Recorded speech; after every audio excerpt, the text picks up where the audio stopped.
Brigade hotel and venture લિમિટેડનો IPO મિત્રો 24 તારીખથી ખુલવાનો છે.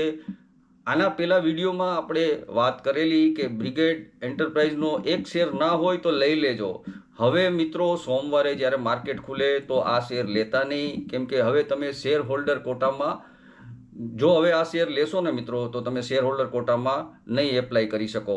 જો જેને પહેલાં લીધેલા છે એ શેર હોલ્ડર કોટામાં એક રિટેલની અંદર પણ એપ્લિકેશન કરી શકશે, એને કે 2 એપ્લિકેશન તમે કરી શકશો.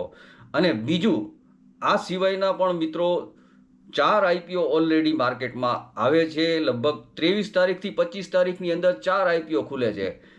જેમાંનો એક છે ઇન્ડિક્યુબ સ્પેસ સાયન્સ. બહુ સારો આઈપીઓ છે, લગભગ આ ભરવા જેવો જ છે. અત્યારથી ગ્રે માર્કેટની અંદર સારું એવું ચાલે છે.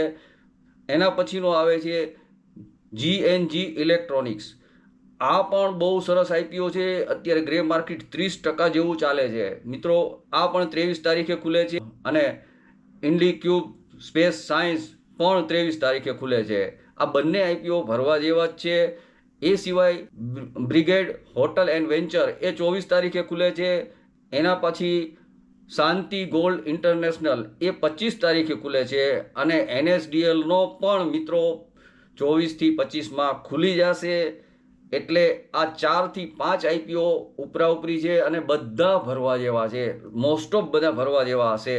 એટલે તમારે મિત્રો છે ને ફંડની વ્યવસ્થા અત્યારથી જ કરી રાખજો, કેમ કે ઘણું બધું ફંડ જોશે. અને રિટેલ ઇન્વેસ્ટરો માટે તો ખાસ કહીશ મિત્રો, ભરી દેજો. જે લાગે એ પ્રોફિટ દઈને જ આવશે. એટલે અત્યારથી ફંડની વ્યવસ્થા કરી દેજો. કોઈ આળસ કરતા નહીં. ન લાગે તો કોઈ વાંધો નહીં મિત્રો, લાગે તો તમને 2 પૈસા દઈને જ આવવાનું છે.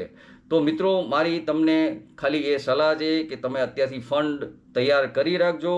અને આમાંથી લગભગ 4 આઈપીઓ તો તમારે ભરવાના થશે જ. ચલો મિત્રો, તમને આ મારી વિડીયો સારી લાગે તો સબસ્ક્રાઈબ જરૂર કરજો મિત્રો. કોઈ સુઝાવ હોય તો પણ તમે મને જરૂર આપજો. ધન્યવાદ મિત્રો.